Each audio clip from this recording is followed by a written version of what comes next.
Podcast. I'm your host, Dr. Ben Glass, and today we are making a professional chiropractor connection out in Australia with Dr. Scott Vatcher.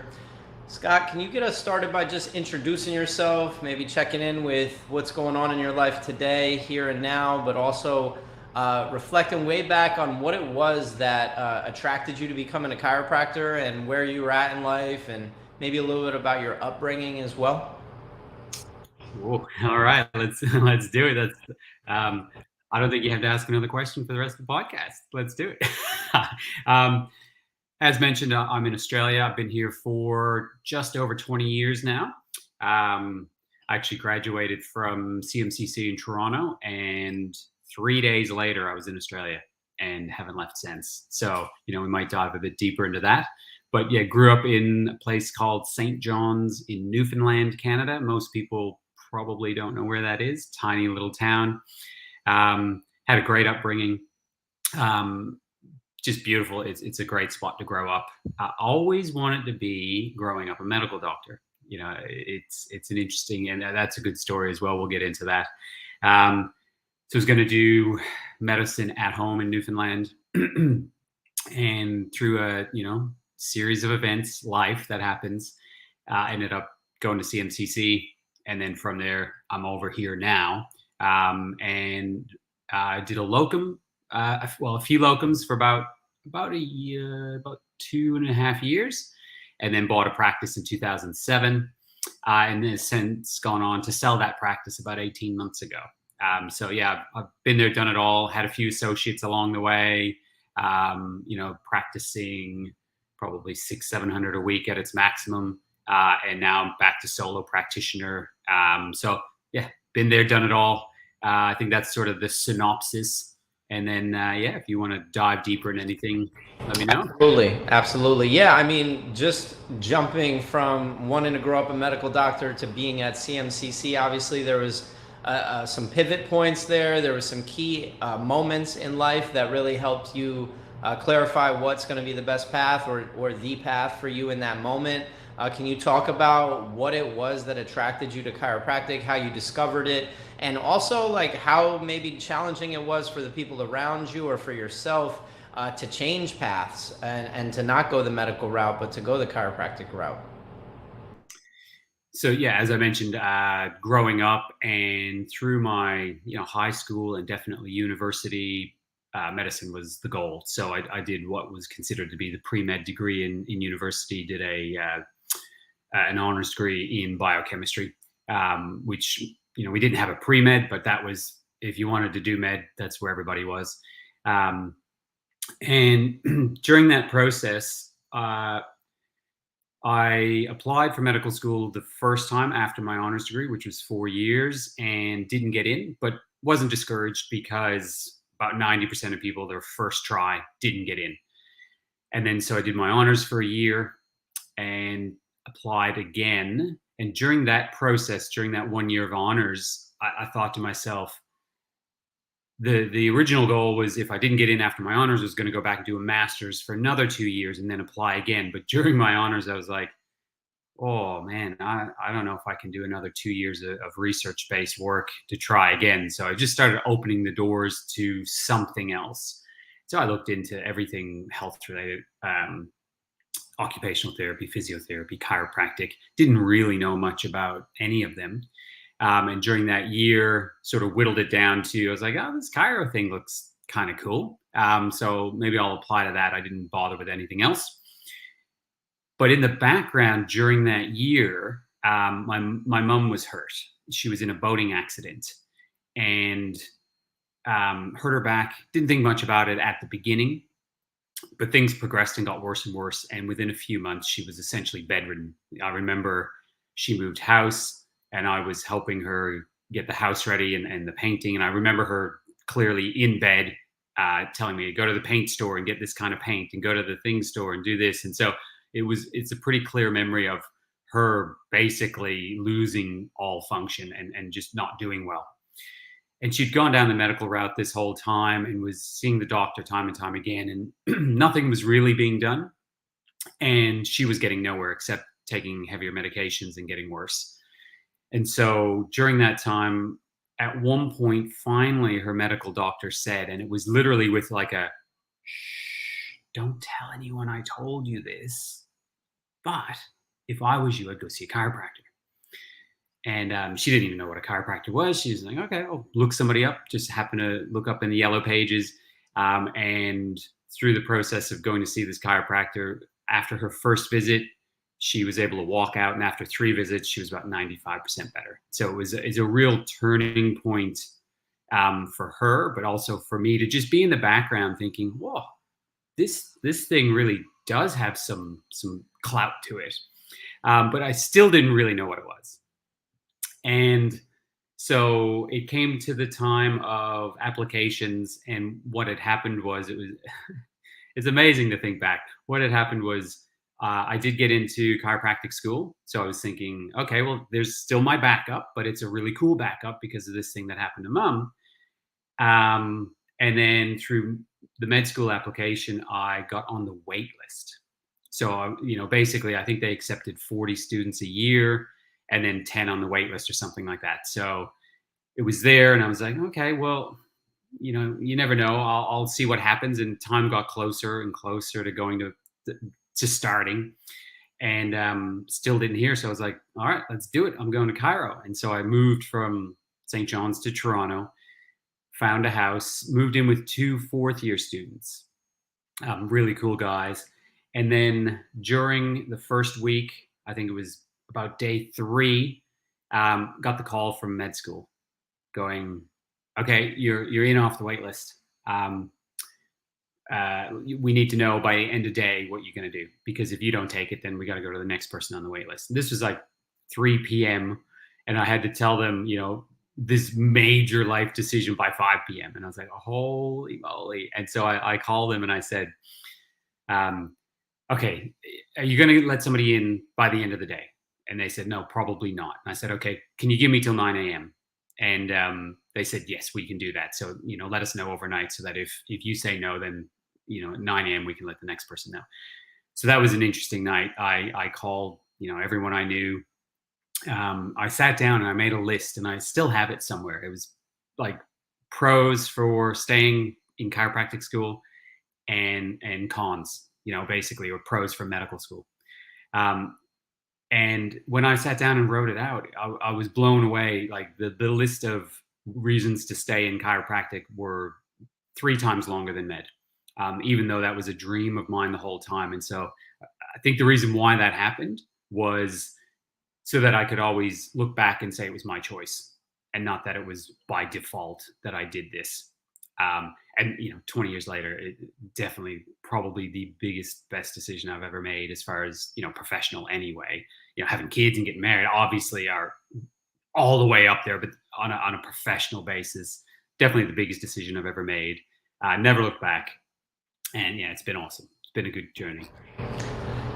Just to keep it interesting, if you were clear that chiropractic was your first choice, let's just say a year, 2 years, 3 years prior to arriving at chiropractic school, how would your experience have been different? Maybe contrast it with, like, I know you said who you moved in with, but what was your experience? What were some surprises you encountered, maybe challenges you had to overcome as a new chiropractic student? But also, not saying it was a fallback, because obviously you came to that conclusion by doing some inner questioning, but what would life have been like had you arrived at chiropractic school with already, having had a ton of time to prepare and maybe go to offices and read chiropractic literature or chiropractic books, or done as much as you could to experience what it was going to look like once you got out of this program and got some nice foreshadowing going? It's a good question. Looking back, the only thing I did which influenced my decision as well on that list of paper on that night, on that faithful night, was during that year, during my honors, where I was opening up my just awareness about other things, is I went around and I interviewed a number of medical doctors and a number of chiropractors. And it was amazing the results I got from this interview. Essentially what it was, what do you think of this profession? How do you like it? Would you recommend that I do it, type of thing? And every single chiropractor was so positive and was basically in the realm of, you should definitely do this. This is a great profession. And every single medical doctor said, don't do it. So it was a crazy eye-opening experience for me, and was definitely one of the major decision points that I used. But besides that, I had no idea what chiropractic was. Like, based on what I know now, like I read the pamphlets and did a few things and was like, oh yeah, it's kind of cool and stuff, and it looks good. It's the next biggest thing to medicine, I guess, as far as utilization and things like that. But if I had if I had looked into it a lot more, like you were saying, like with years of, and decided that this was what I wanted to do, I honestly don't know, because my journey throughout was phenomenal. Like when I first went, I was never adjusted before I went to chiropractic school. Like I literally was green as, had no idea. But by the time I finished my first year of chiropractic school, I was heading up philosophy groups inside our class and just diving so deep into it. I'd probably read maybe half a dozen books in my life before chiropractic. And then during chiropractic college, I probably read 100 books on everything from chiropractic, but just to general health and well-being and business. And so it was the process of school that really got me deep into it and understand it from a much bigger point of view, and made me fall in love with it. So it was a leap of faith, and it worked out really well, which I'm super happy about. Sweet. And if you were going to be a guidance counselor to, say, a high school or a college student, how could you maybe help build context? How could you maybe bring them into your world, having seen so many people through the years, having had a lot of success, maybe conveying a clear and concise message that helps differentiate the pathway, but also providing maybe some experiences that you're inviting them to go on if this calls to them, they want to learn more. Maybe this is their guidance counseling session of like, what is chiropractic and why would you be interested in becoming a chiropractor? Another great question. From a perspective of a guidance counselor, where the people coming in may not have any idea what chiropractic is, versus, for example, kids that I see in practice. So they've lived it, they've been adjusted, they sort of know what it's about. It would be a different story. So I think a big part would be to say, why don't you go see a chiropractor, become a client? Because as we know, there's many different factions or ideas about what chiropractic is, but my idea is that adjustments just help you live better and deal with stress better. That's the bottom line. And all the other cool things, like the usual things people think about, back pain or neck pain, that's all really just because the body's adapting to stress better. So everyone can benefit from doing it. So if health as a general idea was something of interest to these students or potential students, I would say definitely go get under care. Now, I would have a short list of chiropractors to send them to, so that they could get the best experience from it. Because, like I said, as we all know, nothing wrong with any chiropractor out there. I love all chiropractors. We all do different things, and we all do good things, and we attract the people that we need to see. So, really more so the people that need to see us. So, I live it as a chiropractic philosophy, and that it's good for everybody, and it's good to have a healthy functioning spine and nerve system. But not everyone does that. So I would dive a little deeper into what they're looking for and send them to the right person to really see what it's all about. Because I think living it or experiencing it is probably the best thing that you could do, as opposed to hand them a pamphlet.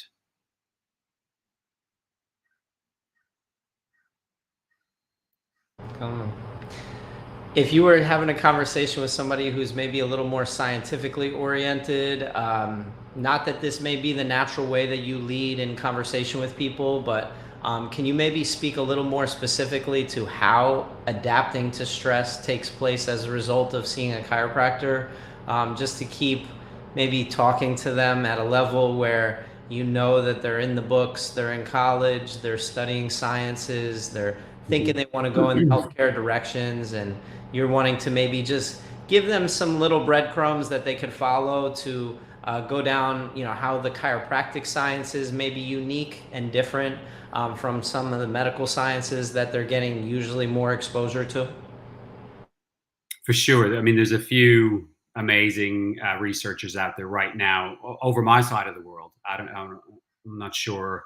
I'm pretty sure she's fairly big over there, Heidi Havoc. She's got some phenomenal research and just coming up with more all the time. So she's even got a program out. So shout out to her to check her stuff out. Would be where I would start.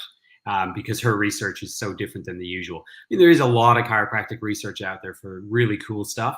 But I think she's probably at the sort of leading edge of looking at chiropractic through a neurofunctional point of view, and why it's good for athletes, why it's good for just having a better human body.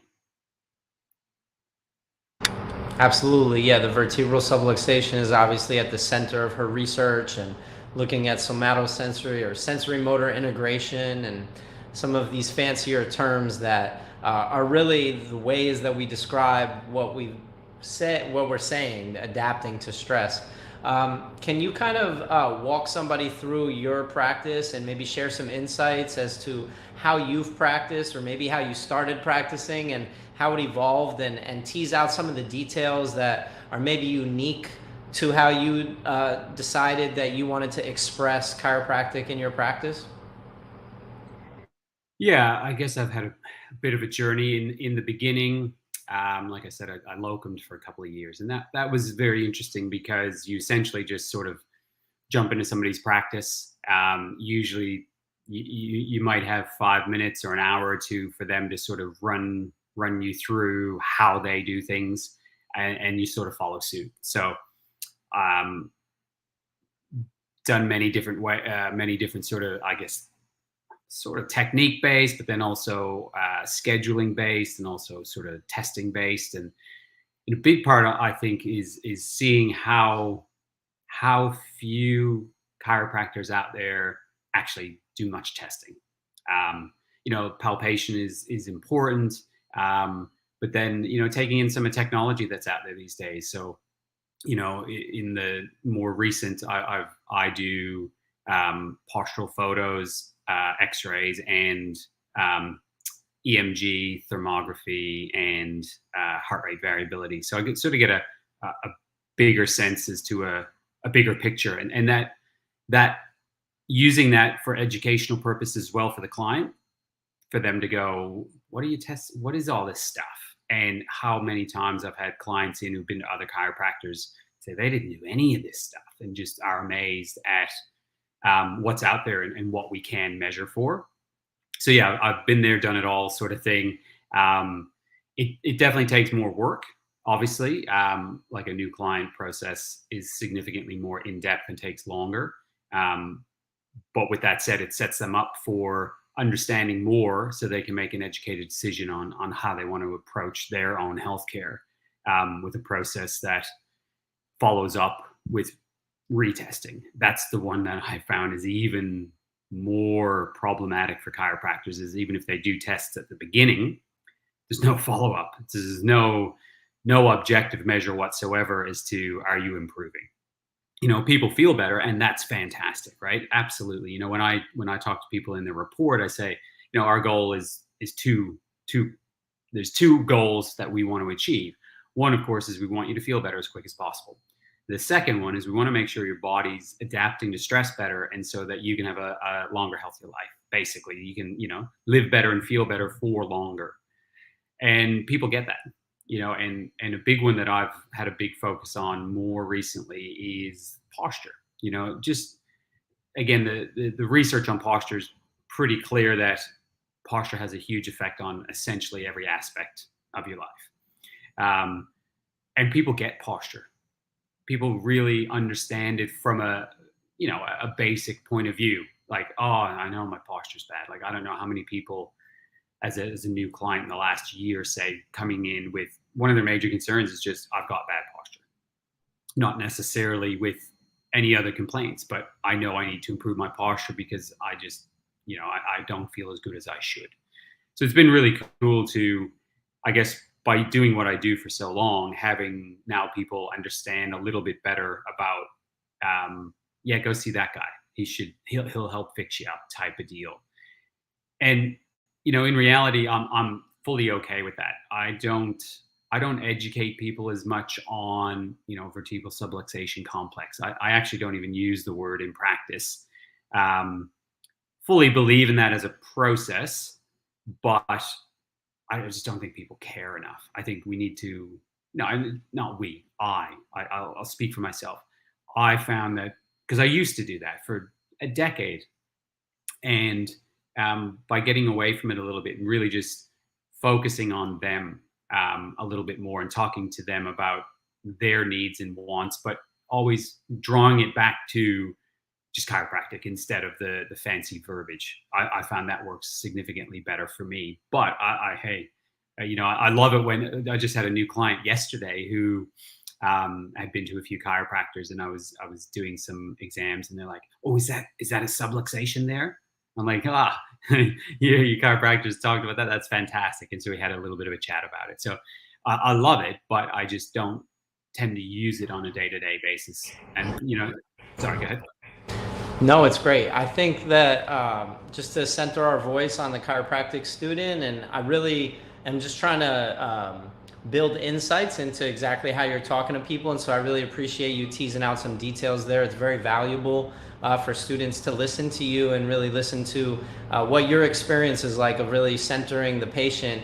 What's important to them. It's not so much about us as much as it's about getting through to them, meeting them where they're at, and then inviting them to come into our world of how we see the body differently and how really we are a true healthcare system for them to play and engage with. Anyway, how would you kind of discuss with a person who's about to graduate of how they should sort of look out on the world? And before you answer that, if you could kind of just talk about like where your passions are these days, like what are you into? What are your interests? What are you working on? What are the projects that you've really sunk your teeth into and really given a lot of additional effort outside of your practice? Let's focus more on that for this moment. Sure. Yeah. As I mentioned, I sold my practice about 18 months ago. And one of the major reasons for that, I still work in that practice. So I'm still practicing as a chiropractor.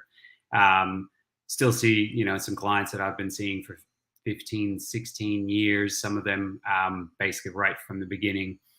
But I wanted to switch focus a little bit. I've been doing the chiropractic sort of, hands-on for 20 years.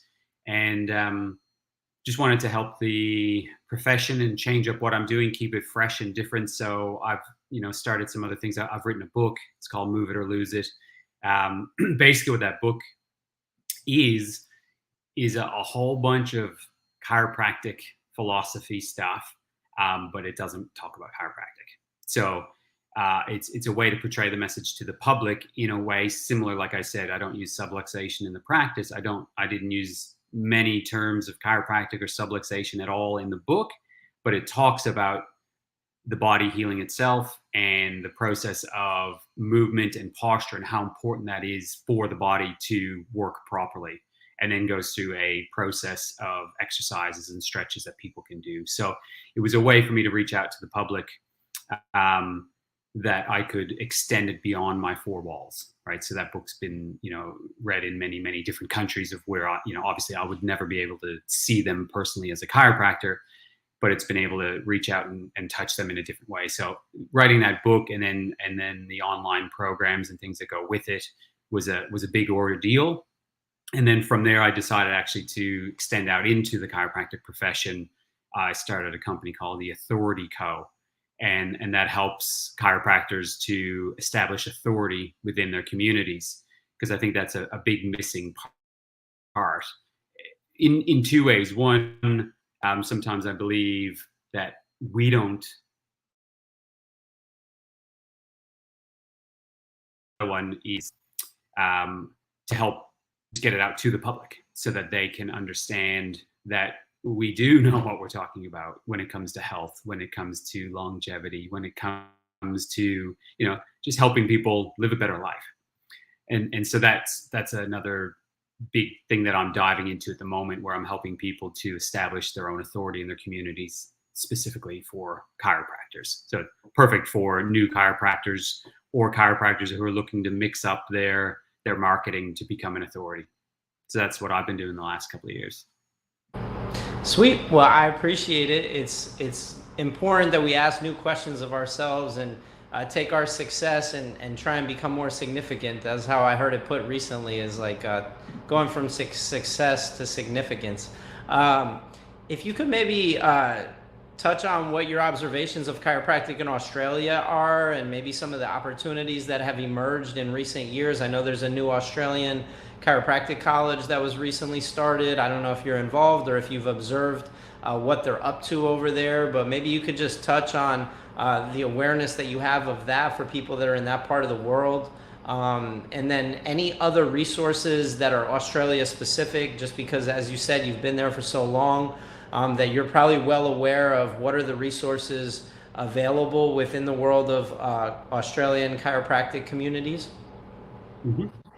Yeah, the AEC down in Adelaide. Pat Sim is the go-to guy there. I know Pat; he's a great guy, and he's been working his butt off trying to get that thing off the ground. And from my understanding, it's going very well. And the idea behind it is, I think there's uh, one, two, three, 4 or 5 other chiropractic colleges in Australia, but they have all for I'm generalizing, but have gone down sort of the Medipractor type of route. Much more just back pain, neck pain scenario. So AEC in Adelaide has really gone down a more holistic route, and looks to be a leader in the profession coming up. And then over here as well, New Zealand Chiropractic College is been a flagship down here for a long time. I actually did my pediatric specialty through New Zealand Chiropractic College about 10 years ago. So, they've been around a long time, and they're a brilliant college. New Zealand's really cool too. So, any potential students, I'd be looking at those 2 colleges as the top ones for sure. Here in Australia, chiropractic, I think it's a pretty good name. A lot of people utilize us. I think that we're quite restricted here in the way that we can use marketing and things like that. Unfortunately, with our governing bodies and things, we're not allowed to use testimonials, and a lot of restricting things for us. But when that's a level playing field that everybody has to play on, you just got to be diligent of what you can and can't do, and still get yourself out there. There's still a ton of ways that you can get yourself out there. I love it here, not only for the lifestyle, but I've had an amazing practice. Been doing it, like I said, 20 years, and it's been brilliant. Ups and downs, of course, as everything in any situation in life. But looking back on it, it has been a very beautiful thing over the last number of years, and it's only going to get better from here, I think, with these, with the new college there, and putting out fantastic chiropractors. Love it. Love it. Yeah, no, it's very exciting times. I guess as we move towards the end of this conversation, I'm just curious if you've ever given any thought to pre-chiropractic.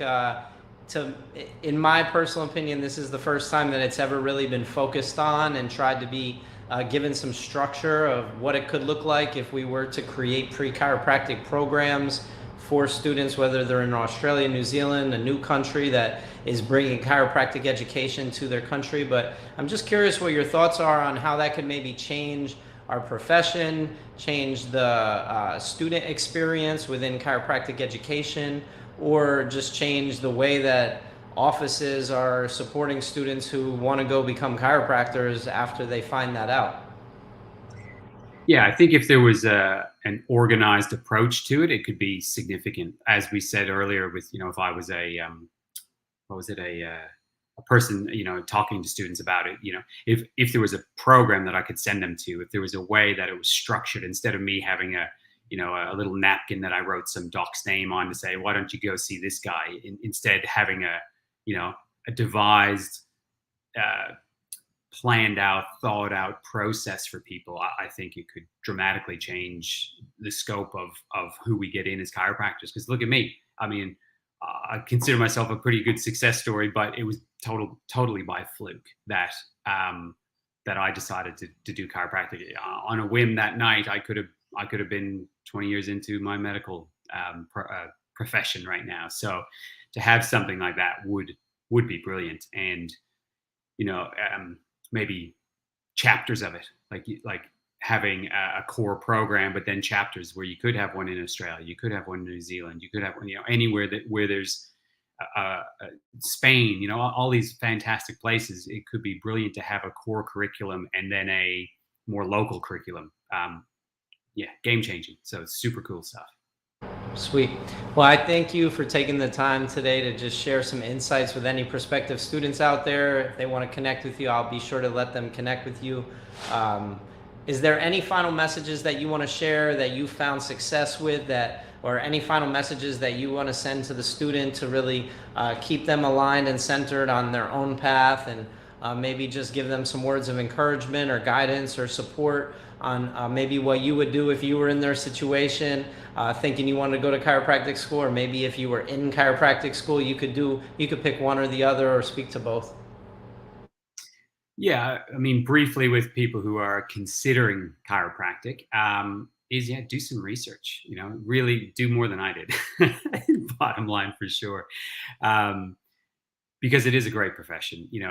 Listening to programs like this, where if you were to, if somebody said, "Oh, I'm thinking about chiropractic," oh, go listen to this. I think it could make a huge difference. And then for students who are in school, I did over 80 seminars in chiropractic school in the 4 years I was there, over 80. So that would be my thing is, yes, you do get a core curriculum inside of a school, but get out there, meet chiropractors, put yourself out there. I remember I don't know how many meals were paid for when I was a poor student. I went to chiropractic conferences because we love to see you guys there, and, come out and don't just come out and be a fly on the wall. Come out and get into it. Ask if you can speak.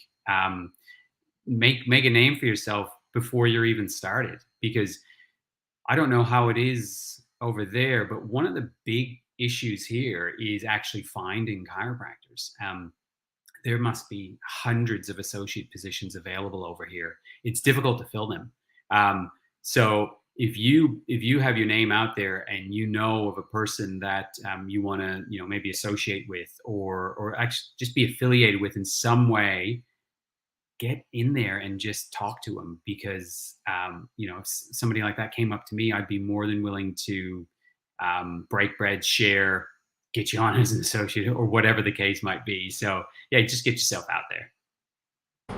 And if you were starting a pre-chiropractic club on your college campus, or that's a metaphor for you starting to practice in your community, like where did you find ease in expressing yourself and really relying on your strengths and your gifts to be effective in your efforts to grow an awareness and a presence of the fact that you have this new chiropractic practice, but also just to connect with your local community? I'm just curious what your experience was, and if you could share any strategies. Yeah, I mean, I tried many things over the years. What I loved the best was getting out and speaking, organizing talks. And again, when you organize a talk, to really go there with the question of what's in it for them, not what's in it for me. So that's the way to get in. And I found posture to be such a huge advantage to doing that, because everyone's interested in posture. Everyone knows that they probably don't have the best posture. And so it's a really simple way to get in and talk. And people know posture has something to do with your spine, and then you can just elaborate on that. And so I found that to be a super easy way to get in and get the message out there. And then for me, when I had a book about posture and movement, it was even easier. Sweet. All right. Well,